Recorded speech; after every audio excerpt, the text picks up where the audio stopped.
video, I'm going to show you how to configure a firewall using a Raspberry Pi 5, a Raspberry Pi hat, and a 64 gigabyte micro SD card.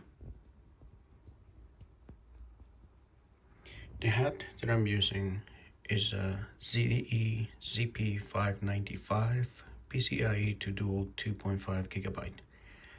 And this is the hat for the Raspberry Pi. You can see it has two 2.5 gigabyte ports.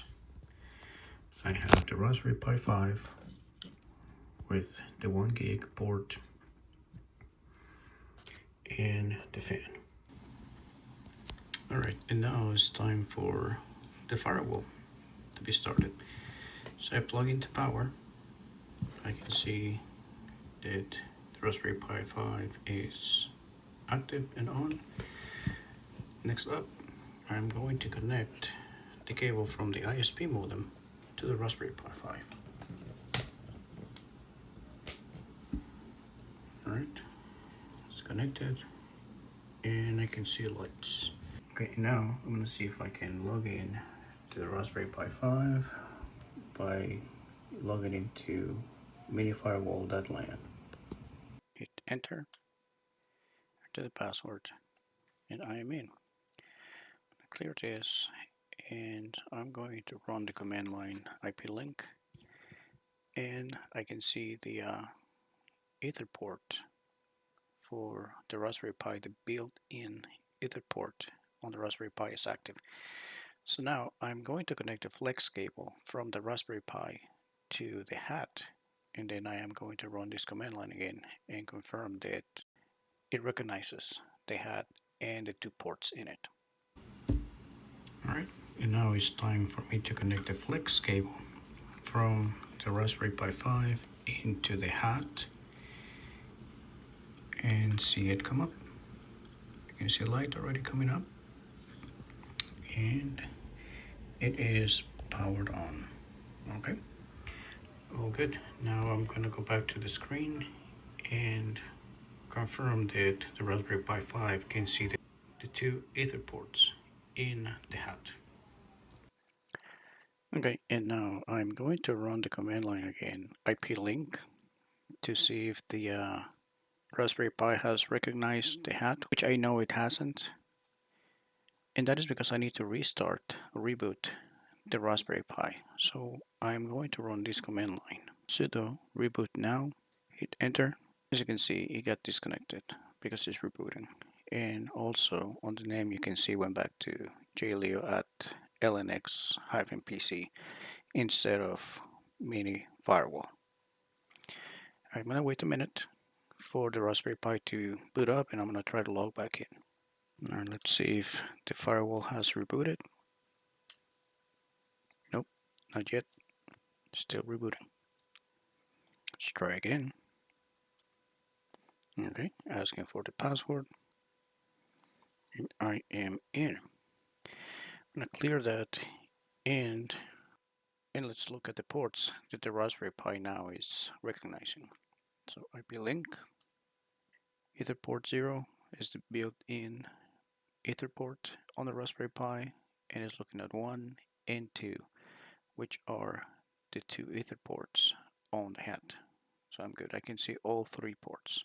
And now let's move to the next part, which is the configuration of these two ports to be able to connect one to the router, one to the switch. This is going to be the new design for the network. So I currently have the ISP modem, and this one creates an internal network of 192.168.40.blah.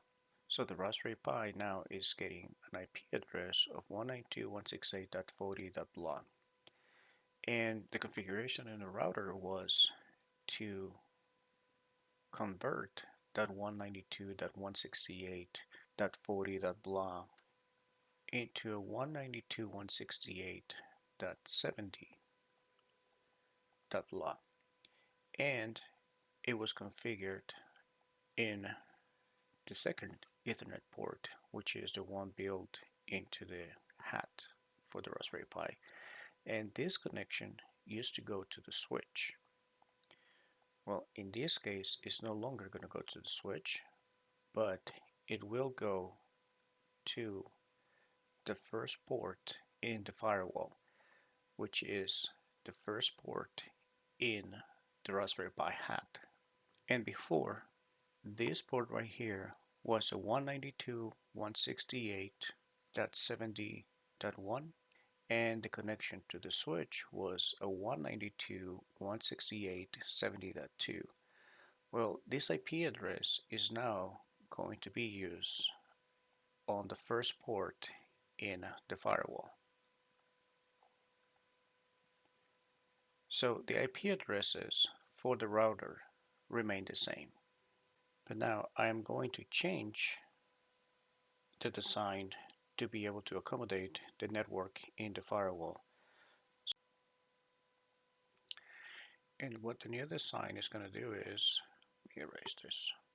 Once the router is connected to the firewall will handle all the ACLs and all the permissions for the devices inside the private network to access the internet. There will be a lot of filtering here on the firewall side to protect the devices on the destinations they can reach, and also from the internet allow or block traffic if I don't want specific IP addresses to access my network. All the traffic is going to be stopped here at the firewall. And I'm going to add at this point a second layer of protection between the router and the devices in the private network. And what I'm going to do is I'm going to create another network, which is going to be in the 192.168.192.plus/29, and that is going to be configured in this port. At this point, this port right here is going to be configured to the IP address 192.168.192.1, and the switch, which it will be on the other side of the cable, it will be a 192.168.192.2. And what this does is it gives the private network two layers of protection. One is at the router, where the IP address changes from a 192.168.40 into a 192.168.70, and then at the firewall it creates a secondary network, and it goes from the 192.168.70 to 192.168.192. So they're completely separate networks, complete segmentation, and then inside the switch I have multiple different VLANs that create segmentation between devices, but the most important part, it will be on the network that is created privately and isolated in the firewall, and just allows traffic to communicate with the private and isolated network in the router, which then, after it has done both of those filters, is actually able to access the internet, as well as the internet has to go through two different sets of private networks before it can reach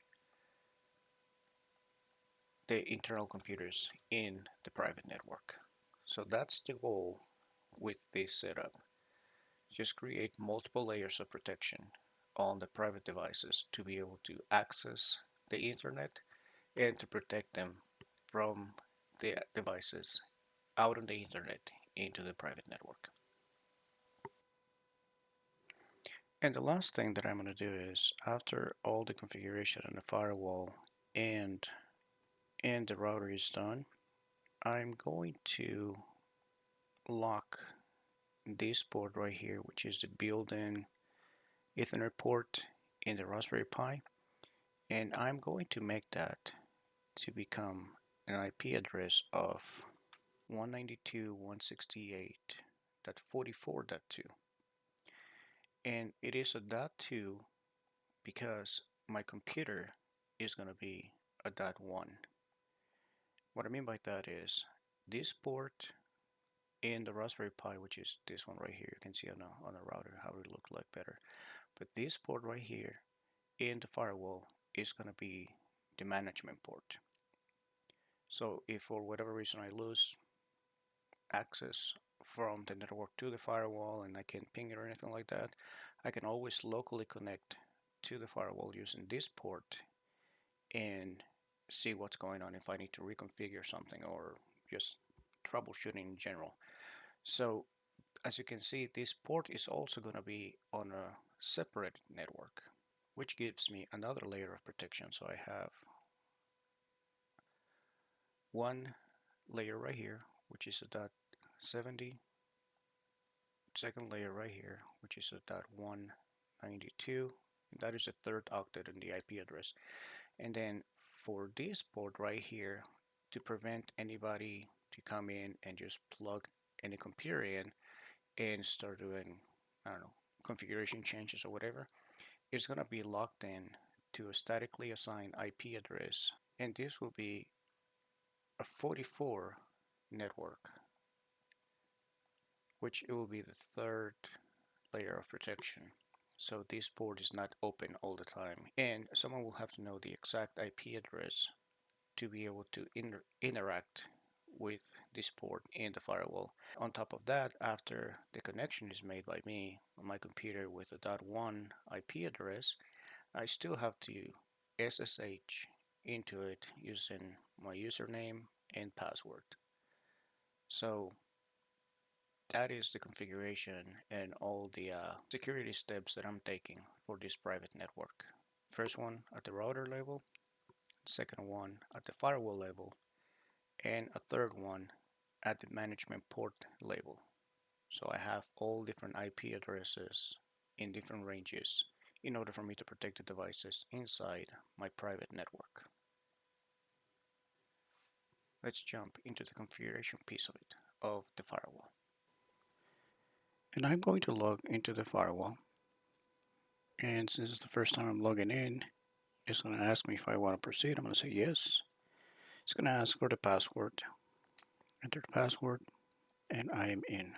Now clear this out. And I'm going to run IP link again. I can see where all the interfaces are now showing.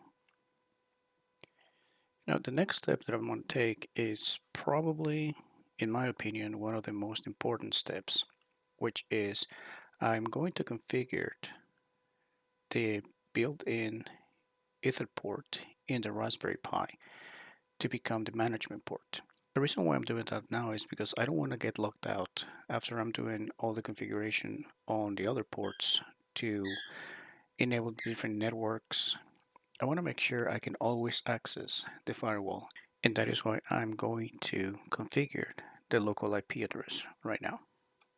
I'm going to run script right here, and that hard codes the IP address 192.168.44.2 into the Ether port 01, which is the built-in Ether port in the Raspberry Pi. I'm going to hit enter. It's asking for the password. Enter. And as you can see, the connection was successfully added. And since I was successful configuring this IP address into the Ether port, I got kicked out of the connection. So from now on, all the configuration in the firewall is going to be done through the management port.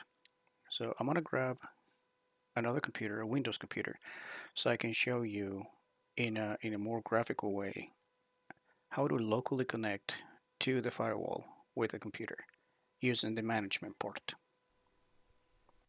Alright, and now in this Windows computer, what I'm going to do is I'm going to open the Ethernet settings, and I'm going to Ethernet. I'm going to change the IP assignment from automatic to manual, enable IPv4, and the IP address in the computer is going to be 192.168.44.1, and the subnet mask is going to be a /30, which is a 255.255.255.252 subnet mask. I'm going to use 192.168.44.2, the IP address of the firewall.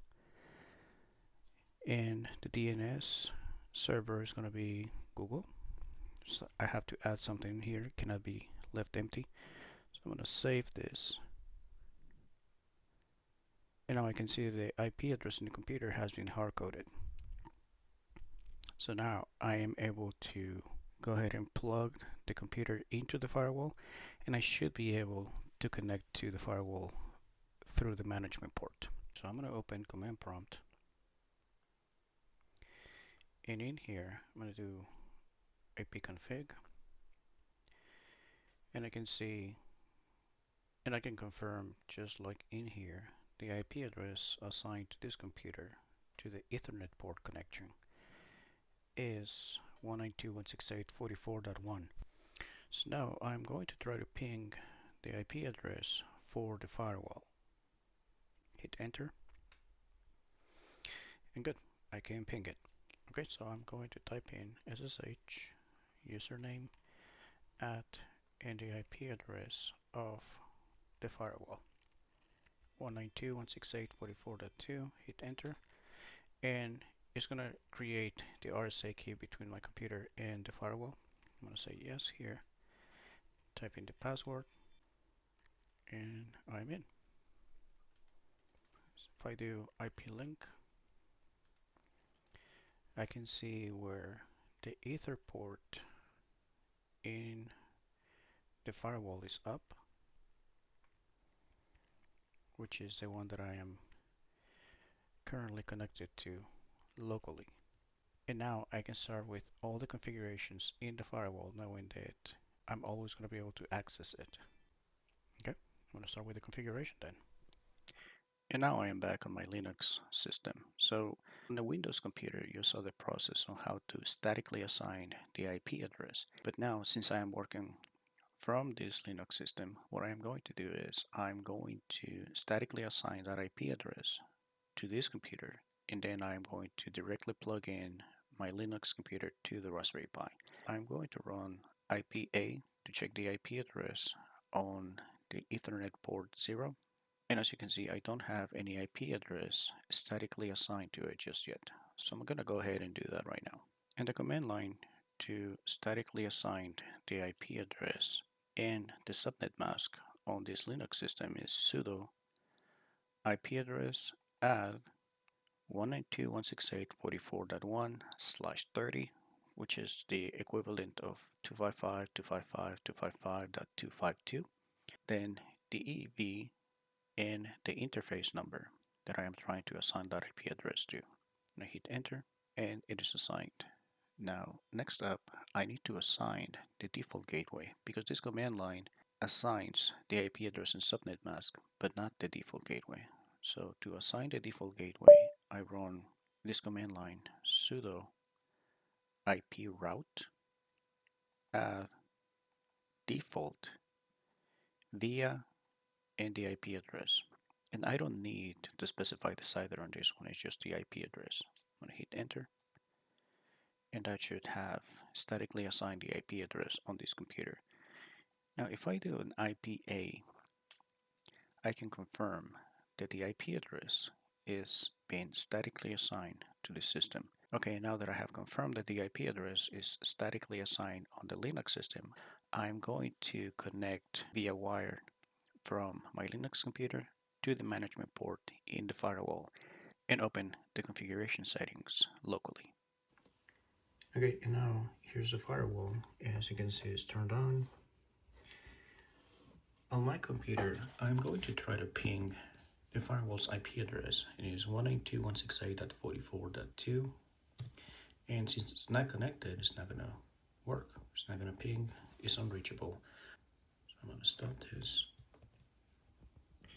And now what I am going to do is I'm going to connect the computer, which is this cable. The other end of this cable is connected to the computer, and I am going to plug it into the management port in the firewall.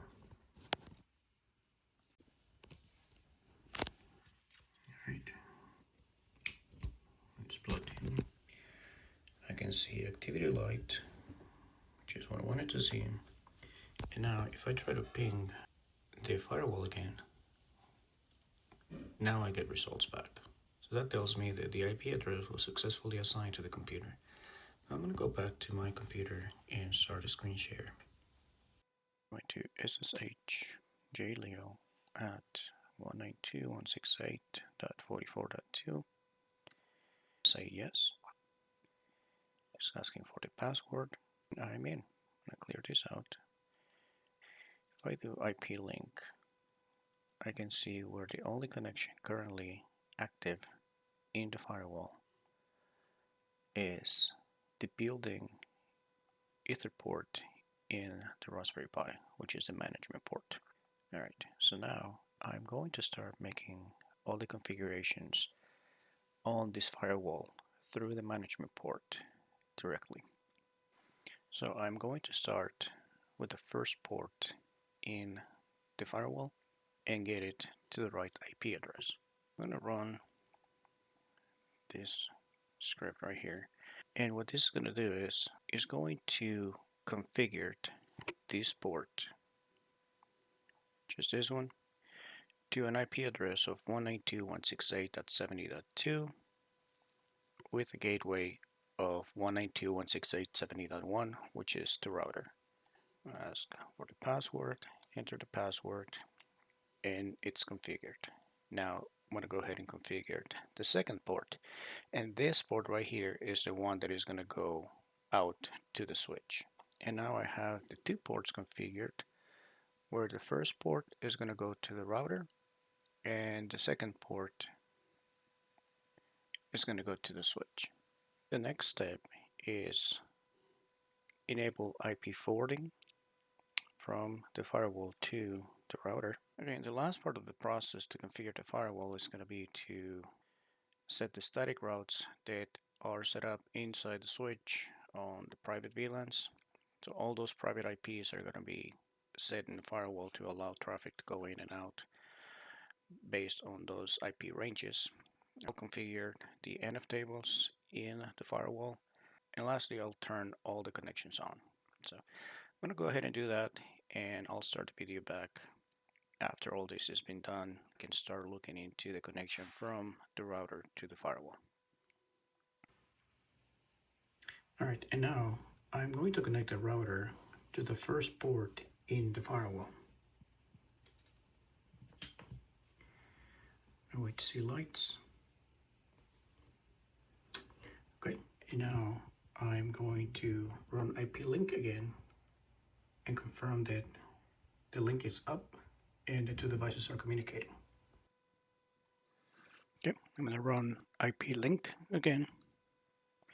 And now I can see that the second port, and now I can see I have two ports in the up state, the management port and the WAN port. Now from the firewall, let me see if I can ping the router. Just ping 192.168.70.1, and I am able to ping the router. So the communication with the router is successful. Now I'm going to connect the switch to the firewall and see if I can also ping the switch. Okay, and now before I connect the cable from the switch into the firewall, I am going to make sure I am consoled into the switch. Okay, now I can make the connection from the cable coming from the uplink in the switch to the firewall. Okay, and now I got the router connected to the firewall, which we know it's working, management port, and now I'm going to connect the switch to the firewall.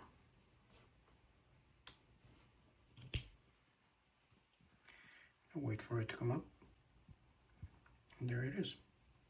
The switch just came up. Now I'm going to test communication. Okay, now I see where the switch is up. The IP address for the switch is 192.168.192.2. Copy this. And from the firewall, I'm going to ping 192.168.192.2, which is the IP address of the switch. And I am successfully pinging the switch. Okay, and now that is confirmed that I can ping the router from the firewall and I can also ping the switch from the firewall. So the communication is working. Now the next step is to connect a computer to the switch and make sure I get an IP address from the DHCP server in the switch, and also that IP address is capable to go to websites. That will be the ultimate goal, to make sure that the traffic from the private network goes through the switch, through the firewall, through the router, masquerade the address from a private IP address into a public IP address, hits the ISP modem, and then it can successfully connect to websites. Okay, so I'm going to do that next. I'm going to bring a Windows computer, and I'm going to connect that to the switch. Okay, now I am on my Windows computer. I am going to open command prompt, and I'm going to run ipconfig just to check and confirm that currently there are no IP addresses assigned to this computer. I'm going to open network and internet settings, and as you can see, Wi-Fi is disabled, and Ethernet, which is the one that I am interested in, it is configured to DHCP. Alright, so I'm going to go back here, and what I'm going to do is I'm going to connect the computer to the switch. Computer is connected, and now I'm expecting to see where the computer is gonna recognize the connection to the switch, and now it's recognized. It says connected. If I go back to my command prompt and run ipconfig again, now I can see the IP address that has been assigned to this computer. And like I said earlier, the first IP address I was expecting to see that it was going to be given out or assigned to a device is 172.16.14.2. So everything checks out. I'm getting the IP address from the switch. I am showing as connected to the internet, which is also a good sign. Now let me see if I can ping Google, for example. I can ping Google. Now let me see if I can ping a different destination. The jleo.com. Yep, and it's pinging. So I can ping destinations, which is step 1 in the process. Now I'm going to open a web browser, and as you can see, connected. Now let's see if I can get to https to jleo.com, and it is successful as well. In this destination, the jleo.com, if you go to digital downloads, you're going to find the documentation with different labs with instructions that you can purchase and download and test on your system. All these files are going to be downloaded in a PDF file, and when you open them, it will give you step-by-step instructions on how to set up labs for network automation, and you're going to see them written in Bash or Python. And also you can find different things. For example, if you want to configure a Cisco switch from the ground up, you can find those also.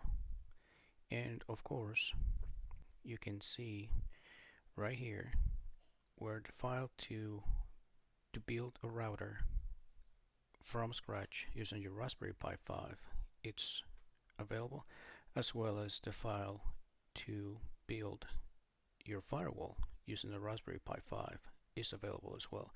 So you can get here and download any of these files and build your home lab or any other lab following the instructions and the steps listed in these labs.